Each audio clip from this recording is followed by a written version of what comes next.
Hello friends, इस video में हम ट्रांसफार्मर के वेरियस पार्ट्स देखेंगे और उन पार्ट्स की क्या फंक्शनिंग होती है उसको भी एक एक करके देखेंगे। तो यहाँ पे मैंने सारे पार्ट्स लिख रखे हैं ट्रांसफार्मर के। तो कौन कौन से पार्ट्स होते हैं ट्रांसफार्मर में? ट्रांसफार्मर की core, winding, tank, conservator, transformer oil, Buchholz relay, breather, bushings, cooling tubes and radiator, explosion vent. इन्हीं पार्ट्स को हम वन बाय वन देखते हैं। तो चलिए शुरू करते हैं। फ्रेंड्स, सबसे पहले देखते हैं ट्रांसफार्मर की कोर। ट्रांसफार्मर की कोर पे ही वाइंडिंग वाउंडेड होती है, यानी इसी कोर के ऊपर वाइंडिंग लपेटी हुई होती है। और ये कोर जो होती है यूनिफॉर्म मटेरियल की ना लेके एक पतली पतली स्ट्रिप्स जो पत्तियां होती है उसको आपस में जोड़ के कोर को बनाते हैं। और ये जो पत्तियां होती हैं, जो स्ट्रिप्स होती हैं, ये वार्निश्ड होती हैं, आपस में इंसुलेटेड होती हैं, सो दैट यहाँ पे एडी करंट लॉसेस को कम किया जा सके। और जो ट्रांसफार्मर की जो कोर है वो सिलिकॉन स्टील की बनती है ताकि उसमें हिस्टैरिसीस लॉस भी कम हो। तो इन्हीं के ऊपर वाइंडिंग वाउंड करेंगे। तो ये जिसके ऊपर वाइंडिंग वाउंड होती है उसको कहते हैं ट्रांसफार्मर की कोर। अब बात करेंगे हम वाइंडिंग की। तो यहाँ पर देखिए कोर के ऊपर वाइंडिंग वाउंड की गई है, लपेटी गई है। लेफ्ट हैंड साइड पे प्राइमरी वाइंडिंग लपेटी गई है और सेकेंडरी वाइंडिंग जो है वो आपकी राइट हैंड साइड पे लपेटी गई है, ये वाउंड की गई है। ये सिंगल फेज ट्रांसफार्मर है। थ्री फेज ट्रांसफार्मर में कैसी होती है वाइंडिंग, चलिए मैं आपको बताता हूँ। देखिए यहाँ पे ट्रांसफार्मर की कोर पर वाइंडिंग को लपेटा किया गया है, वाउंड किया गया है। और यहाँ पे थ्री फेस वाइंडिंग है, ये तीनों फेस की अलग अलग वाइंडिंग है। और यहाँ पर जो आपकी हाई वोल्टेज वाइंडिंग होती है वो बाहर की ओर होती है और लो वोल्टेज वाइंडिंग होती है वो अंदर की ओर होती है। तो हर एक यहाँ पे एक एक तीनों सेक्शन में आपकी प्राइमरी और सेकेंडरी वाइंडिंग दोनों ही वाउंडेड की गई है, दोनों ही लपेटी गई है। नेक्स्ट पार्ट है हमारा ट्रांसफार्मर का टैंक। तो यहाँ पे देखिए ओपन टैंक रखा हुआ है और जो अभी हमने देखा ट्रांसफार्मर की वाइंडिंग और कोर वो इसके अंदर इंक्लोज्ड होती है और इसके अंदर ऑयल फिल्ड होता है।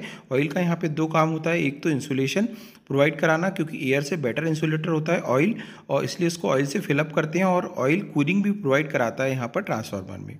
तो जो ट्रांसफार्मर टैंक है उसके अंदर ट्रांसफार्मर की कोर और वाइंडिंग अंदर प्लेस्ड होती है। अब बात करते हैं ट्रांसफार्मर के कंजर्वेटर टैंक के बारे में। तो देखिए ट्रांसफार्मर के मेन टैंक के ऊपर एक कंजर्वेटर टैंक कनेक्टेड होता है इससे पाइप के थ्रू। और जब भी ट्रांसफार्मर पे लोड बढ़ता है तो उसके अंदर का जो ऑयल है उसका टेम्परेचर राइज होता है और वो ऑयल एक्सपांड होगा।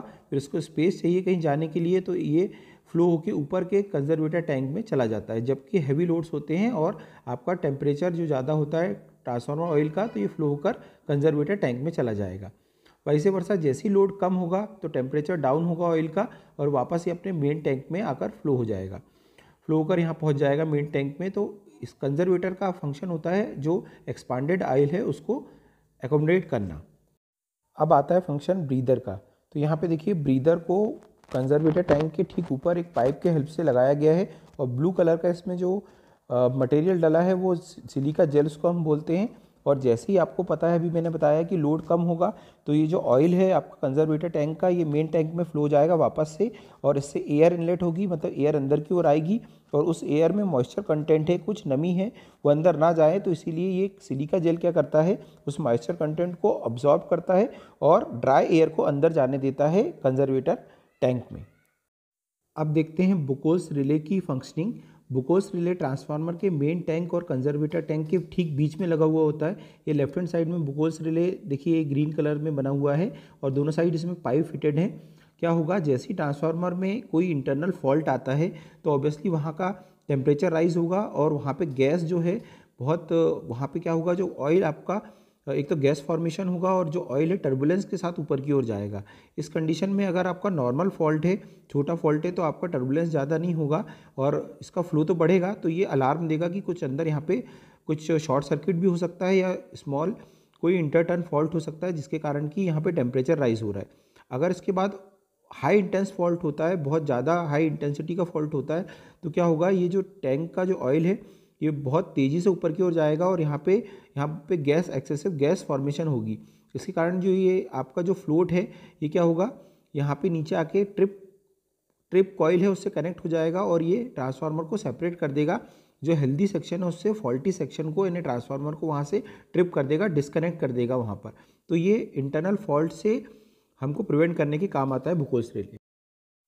ये जो बुशिंग्स आप देख रहे हैं ऊपर की ओर जो लगी हुई है, पोर्सिलिन की बनी होती है ये, और इसका काम होता है इंसुलेशन करना। जो कंडक्टर है हमारा वो ट्रांसफार्मर की बॉडी से टच होके उसमें करंट ना फैल जाए पूरी बॉडी में या टैंक में, तो इसलिए ये ऊपर की ओर देखिए आप बुशिंग्स होती है। हाई वोल्टेज बुशिंग थोड़ी सी हाइट में ज़्यादा है, लंबी है और थोड़ा सा थिकनेस भी ज़्यादा है, और लो वोल्टेज बुशिंग जो है वो हाइट में थोड़ी सी कम है और उसकी थिकनेस भी थोड़ी सी कम है। ये पोर्सिलिन की बनी होती है मेनली, और इनका काम होता है इंसुलेट करना। जो लाइव कंडक्टर है, करंट कैरिंग कंडक्टर है, उसको हमें ट्रांसफार्मर की बॉडी से, सो दैट वहाँ पे कोई भी करंट हज़ार्ड ना हो, किसी को शॉक ना लगे, इलेक्ट्रिकल शॉक ना लगे। यहाँ देखिए ट्रांसफार्मर के मेन टैंक के दोनों साइड कुछ जालीदार स्ट्रक्चर बना हुआ है, इसको हम रेडिएटर बोलते हैं। ये बेसिकली ट्रांसफार्मर ऑयल को कूलिंग के लिए यहाँ पे अलाउ करता है।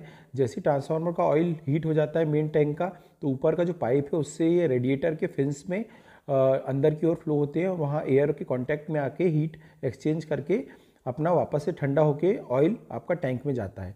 अगर इससे ज़्यादा हैवी रेटिंग का ट्रांसफार्मर होगा तो इसके नीचे फ़ैन भी लगा दिए जाते हैं, सो दैट यहाँ पे फोर्स कूलिंग हो और जो ऑयल है आपका ये फिन्स के थ्रू फ्लो के नीचे आए और एयर के कांटेक्ट में आकर कूलिंग हो। तो इसका मेन पर्पस होता है रेडिएटर का ट्रांसफार्मर की कूलिंग करना। अब हम एक्सप्लोजन वेंट की फंक्शन को समझते हैं। देखिए ये ऊपर की ओर जो बना हुआ है ये पाइप नुमा, और उसका जो माउथ ऊपर जो खुला हुआ है एक डायफ्राम के हेल्प से, इसको बोलते हैं एक्सप्लोजन वेंट। जो कि हम जानते हैं कि लोड बढ़ेगा ट्रांसफार्मर में तो उसका टेम्परेचर बढ़ेगा, ऑयल एक्सपांड होगा, गैस फॉर्मेशन होगा बहुत ज़्यादा, और एक लेवल तक ही जो टैंक है वो बियर कर पाएगा। उसके बाद क्या होगा, ये वहाँ से गैस फ्लो होकर एक्सप्लोजन वेंट में जाएगी। अगर बहुत एक्सेसिव गैस फॉर्मेशन हुआ है तो यहाँ से ये आपका इजेक्ट करेगी, यहाँ से वो गैस लीव करेगी। Thanks for watching the video. Please मेरे चैनल को सब्सक्राइब करें, और इस वीडियो आपको अच्छा लगा है तो उसको लाइक करें और उसको शेयर भी करें। Please subscribe my channel. Thank you.